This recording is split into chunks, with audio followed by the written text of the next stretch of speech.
Hey guys, thanks for stopping by my channel and checking out this content. If you enjoy the video, make sure to drop down and hit that subscribe button and turn notifications on. Okay, let's get to it.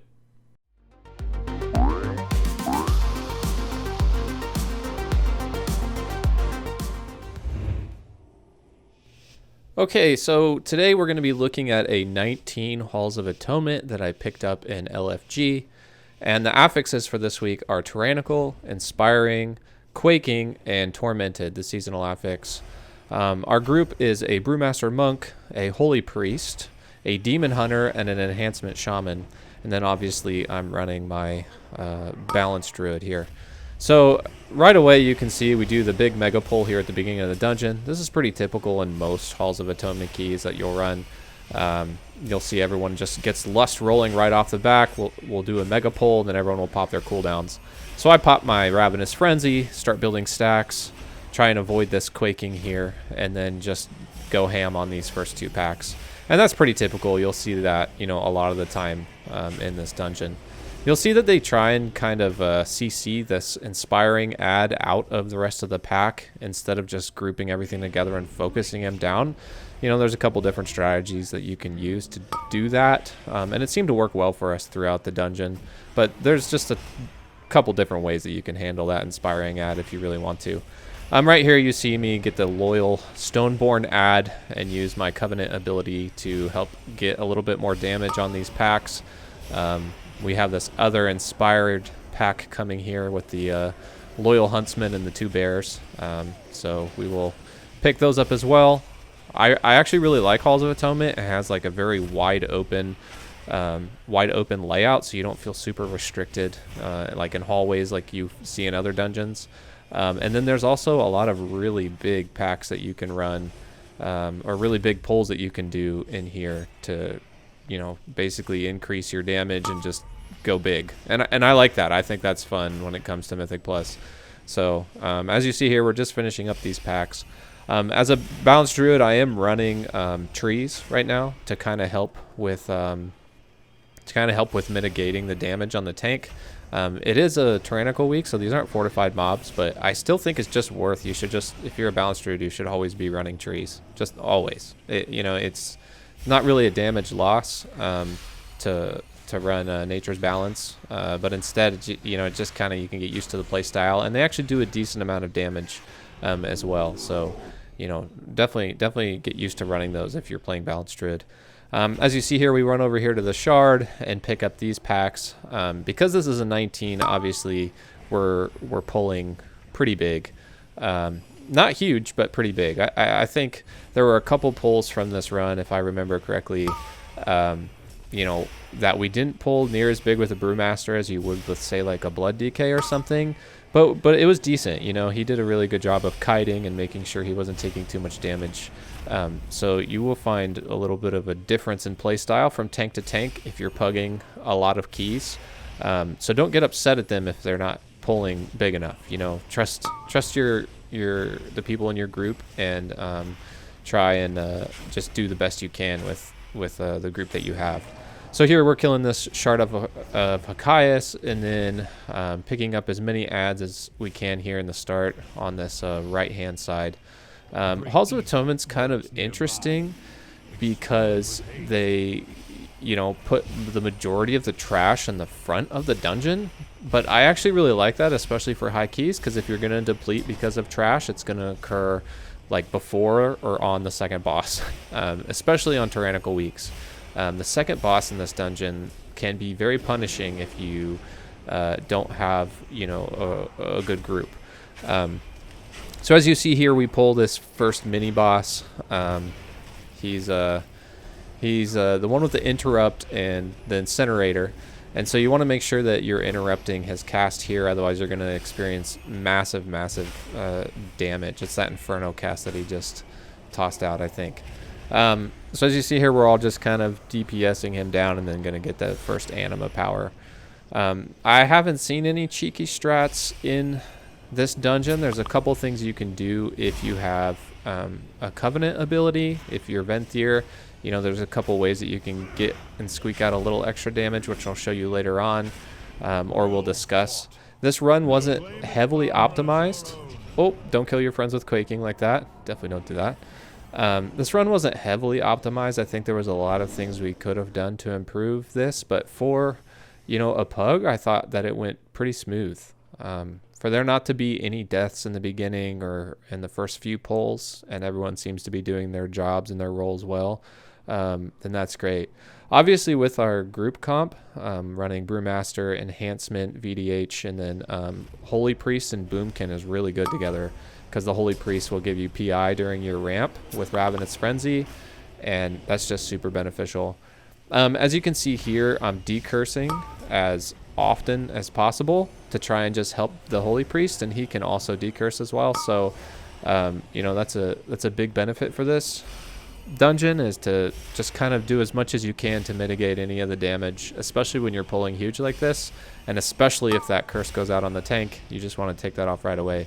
So that's a big plus for any druid players here, especially because typically balanced druids are running, you know, Venthyr Covenant this season. Most of them are for raid. I'm not sure how Night Fae would perform in Mythic Plus compared to Venthyr, but Venthyr is just so strong that it just seems worth it to run it all the time for all situations, especially if you're running higher keys.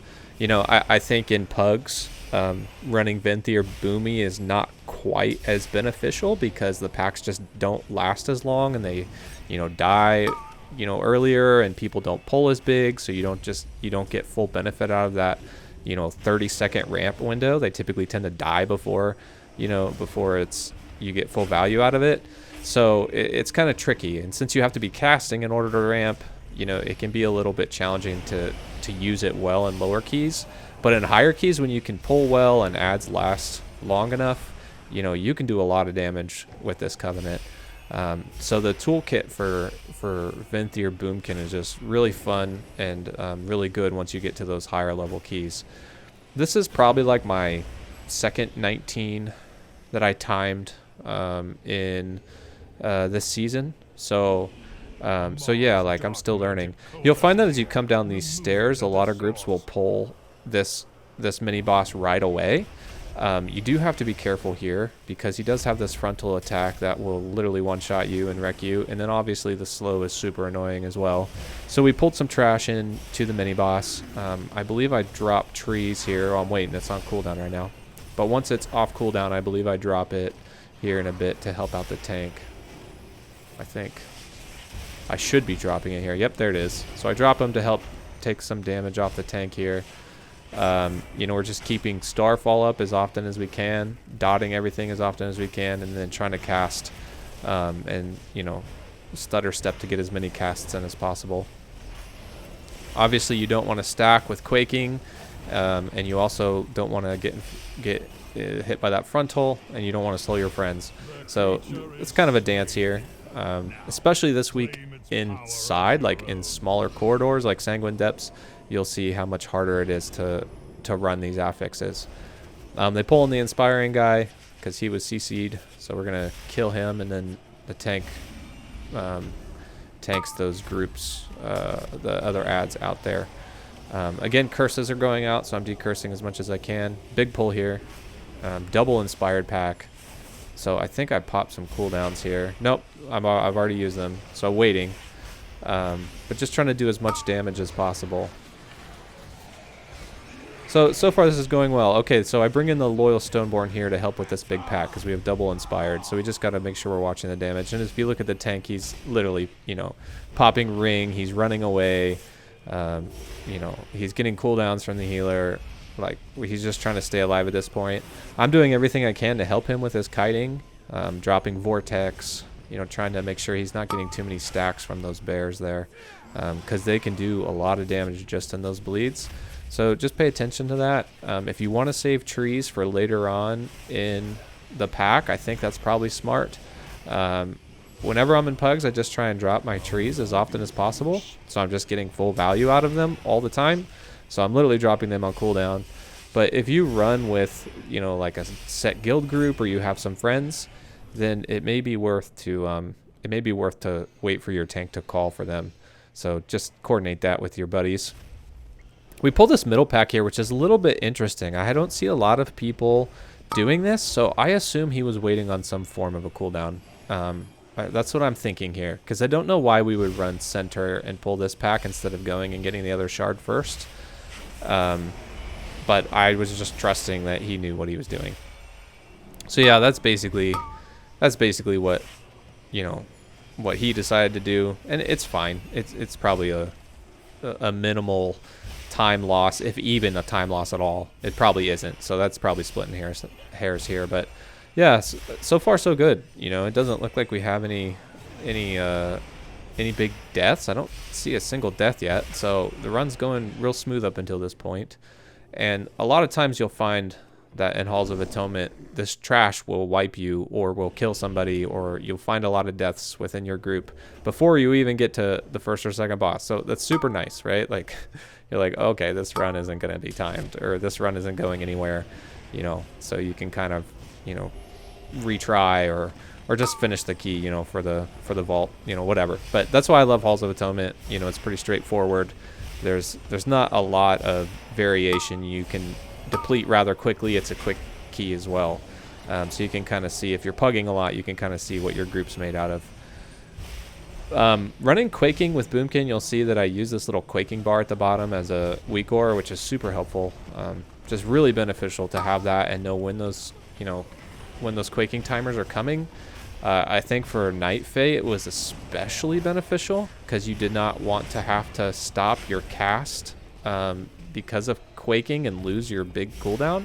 Whereas with the Venthyr Covenant ability, Ravenous Frenzy, it's a little bit more forgiving, but you still probably don't want to use it right before a Quaking, right? Like, you want to get as many stacks as you can on your ramp. So you want to make sure that, you know, what I try and do, if I can, and it makes sense, is to use it right after a Quaking goes off, and then I have, you know, unhindered ramp time there that I can really stack up those Ravenous Frenzy buffs and do some mega crits and mega damage at the end of that. So far, this is going really good. He's pulling these little guys over here. We're getting all of the trash back out of the way. Again, I think he's just waiting on cooldowns. I'm not exactly sure. You know, maybe this is just his route. I've never seen a tank do it this way, but it was working really well, and we were moving fast, which was good. So that was great. And he's doing big pulls still, and that's really all that matters in these higher keys, is just like staying in control, doing big pulls. So he's holding aggro. The tank is doing a good job. I'm trying to solar beam everything as much as I can, trees everything as much as I can, just to try and help, again, mitigate some of that damage. Because when you're pulling big, it can go south really, really quickly. So yeah, things are going great. We're about to hit this first boss here, and we really haven't run into any issues. This is the one part of the dungeon that I would think we can change here. I expect the tank to run over and taunt that other loyal Stoneborn ad, and I think he wants to, but I think that pack's coming, so he decides not to. So this gets a little awkward here. Like, we just kind of stand around and are waiting. So this is a little bit of a time loss, as you can see. He's like, oh, should I go taunt it? And then it's like, nope. Okay, so somebody pulls, which is fine. Somebody pulls. I don't know who that was. I'm assuming that was the DH. I'm not sure. So he pulls, and I'm like, okay, I guess we're not doing the Stoneborn ads. Because typically what you want to do is your tank goes over and taunts that Stoneborn ad, and then you grab this other one here in the back. And then when they both are within proximity, you spam click your Covenant ability, and you can get both of them to become loyal and attack the boss at the same time. And I think that would have been really beneficial for this run, because it's tyrannical. So we're getting, you know, that double benefit from the loyal Stoneborn ad damage. So he does taunt this one over here. So I come and I control him. So we do get that one benefit. But if we had two here, especially on this tyrannical week, I think it would have been much better. This boss is a little bit tricky with Quaking. You got to be careful. You're not all on the same section here. Otherwise, you'll definitely hurt your friends. Oh, and the DH goes down. I think he wasn't watching his feet and got caught out or something. Okay, so we B-res him here, which is good. Like, obviously, we get him up, which is great. I'm assuming the monk did it. And then he dies right away. I think he just, like, got caught out in a bad spot. Now, this is a mistake on my part. I'm focusing on the boss mechanics and didn't realize that we still have another B-res. I was thinking that it was on cooldown. So this is another time loss here, is I'm just like not paying attention, and I should be B-resing this guy, right? So that's my fault. That's a mistake on me. I'm just trying to keep dots up and not die. Like, that's the big thing. I do think I eventually get him up here. And, you know, we have a pretty messy, like, there's a lot of these pools on the ground here that you definitely don't want to stand on, and in the tyrannical key, they will kill you real quick. You kind of have to play these higher keys almost perfect. Here we go. Okay, so I did cast the B-res and got him up. I did realize we had it. Does he take it? Yeah, there he goes. He takes it. So, and now he needs to watch his positioning and watch his feet, because he can't die again. We do not have any other B-reses. So that was my fault, though. I definitely should have or could have gotten him up earlier, and we could have saved a lot of time on this ad. So, which makes this key get a lot tighter. You will find that Halls of Atonement is a fairly tight key. That's why you're going to find really big pulls in here with groups. Is because it's a pretty tight key. There is not a lot of leniency here. And, you know, you really got to be efficient when you come into this dungeon, and everyone needs to be on the same page.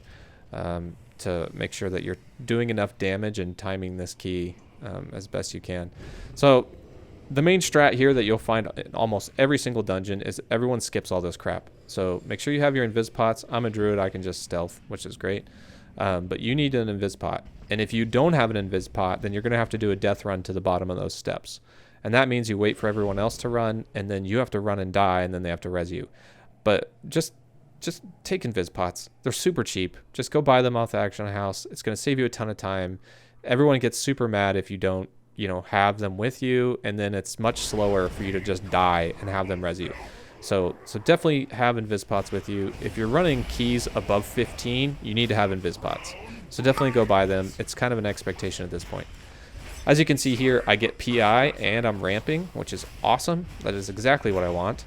I'm casting Starfall and just trying to go to town on these ads. And with PI, as you can see, I'm popping like 30k damage here on this boss. It's huge. So that's a lot of fun. I do enjoy that. Always gotta love running with priests. And Holy Priests are exceptionally good, especially on weeks where you have, you know, heavy group damage, you know, like on other affixes, maybe like a Grievous or something like that. You know, having that AoE heal on the group is super nice. So, you know, it's really beneficial to run with Holy Priests, although Disc Priests are also really good. So, you know, you just got to make sure these players know what they're doing. But I tend to find that Holy Priest is a little bit more forgiving in Mythic Plus. So, you know, it's just really nice whenever I run into that, because I know I'm getting PI. I know that we're going to be seeing huge boss damage. And again, on a Tyrannical week, being able to hit that 30k, you know, damage breakpoint and just pew-pewing the boss is a lot of fun and really helps these bosses go down quick. So that's kind of the benefit of, you know, bringing a Venthy Boomy to your group is, you know they're going to do a large amount of single target damage, you know, especially if you have some buffs that you can bring for them in the group. And if you know what you're doing, obviously, you've got to be able to ramp and time all your cooldowns correctly. So, and there's a lot of room for improvement for me in these. I obviously haven't done a ton of high keys this season. This is only like my second 19, something like that. You'll see here I'm also decursing. You can decurse this Curse of Stone that the boss puts on people. A lot of times, if you have somebody out of position and they're chosen to get stomped by the boss, you know, the strat here is you kill these ads, they do a large amount of damage, and then he'll put this Curse of Stone on somebody, and he'll choose that, or I'm sorry, he will put this ring around somebody, and then he will choose to like Shattering Leap them, right? So what you want to do is kill the ads before Shattering Leap, and then have that person run over and stack on the stone ads. So if you want to, you can decurse them, or if you're selfish like me, you can decurse yourself and continue DPSing. So it just depends on if you feel like the other person needs that decurse. Definitely play as a team player, but you know, it's kind of nice as a Boomkin just to decurse yourself and not have to worry about stopping any form of DPS.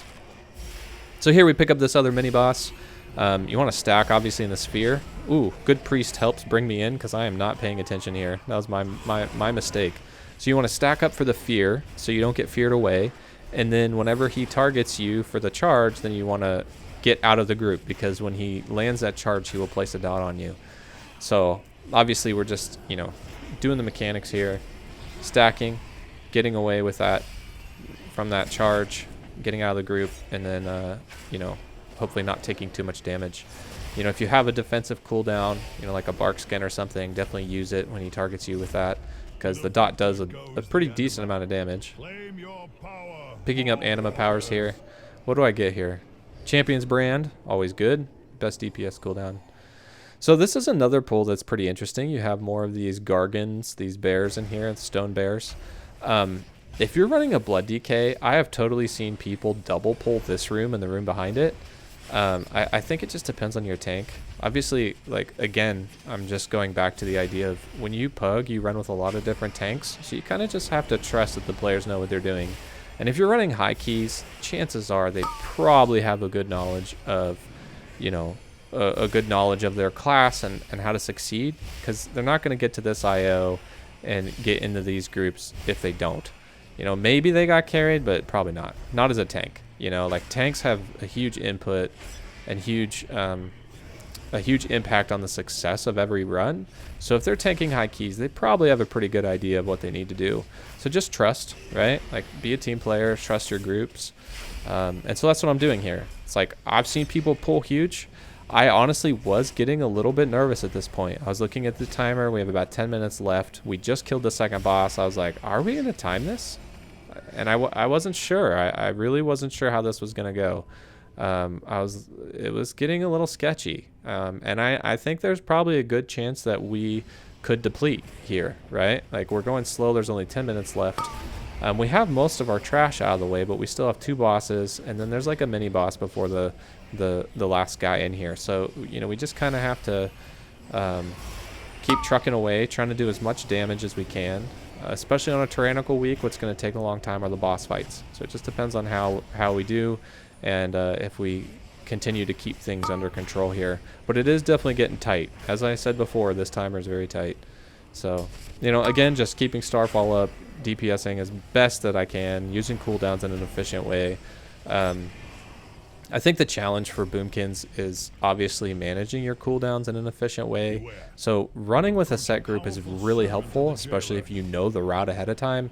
So it does make pugging, you know, as a Venthyr Boomkin difficult, because you want to use your cooldowns efficiently. But you also need to save them for the boss on Tyrannical. So if you don't know the pulls, it can be tricky to do that. So I'm trying to just kind of do some guesswork and make sure I know, you know, when I need to pop those cooldowns. One other inefficient thing that we do, or that the tank did here, that I think would help improve the run is, again, we don't get full value out of those loyal Stoneborn ads. He pulled one with that pack that's in this room, and there is definitely a way that you can pull them without pulling that ad. I don't know if he did it on accident, but there's 2 loyal Stoneborn ads in this room. And realistically, you should, again, be pulling both of them onto this third boss. It's not hard to do it. You'll see me, I dot this one up here, run up onto the platform, and this is typically how you do it. You dot or have the tank taunt them. They will come up here onto this platform, and then if you spam click your ability, you can control both of them, right? So then you get 2 of these loyal Stoneborn ads on a tyrannical boss. We don't have Lust on this boss. At least you should not be using Lust on this boss. Typically, you want to use it on pull on the trash, on those big pulls, and then you want to use it on the second boss, right? So you won't have it up here. So getting all the damage that you can from this Venthyr Covenant is really important, especially on Tyrannical Week. So again, I think just a little minor thing that you can do in those higher keys to help you cut back on time. I think probably in higher keys, you'll see a lot of people actually pull trash into the boss and just, you know, mega pull. And I think that would probably benefit Boomkin a large amount. I'm not sure. Maybe that's only MDI level pulls, but that would be my assumption, because at some point, the higher keys you get into, you're going to need to do some giga pulls to time this thing, right? But for now, I think, especially in a 19, I bet you in a 19, 20, maybe even 21, you can get away with just kind of doing these small control pulls and then using, you know, the tools that you have in your group to the best of your ability. You know, like bringing both loyal Stoneborns onto the boss, that kind of thing. So far, our DPS is pretty good. It might be a little bit low, but it's not bad. So obviously, we're single target here. No lust. So we're doing like 9K, 8K. So not bad. If our group had higher DPS, we obviously would have cut a little bit more time here. Always beneficial on a Tyrannical week. I will say in Season 2 that Tyrannical seems to feel a lot better than it has in previous seasons, you know?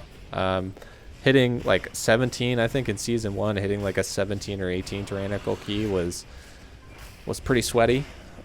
Maybe there were a couple groups, like, you know, some of the pros, the MDI level players were doing like really high level Tyrannical keys, but I would say in Season 1 that in Pugs you rarely would see, you know, people pushing keys on 20, like level 20 keys and stuff. So they definitely have nerfed it a little bit, which is good.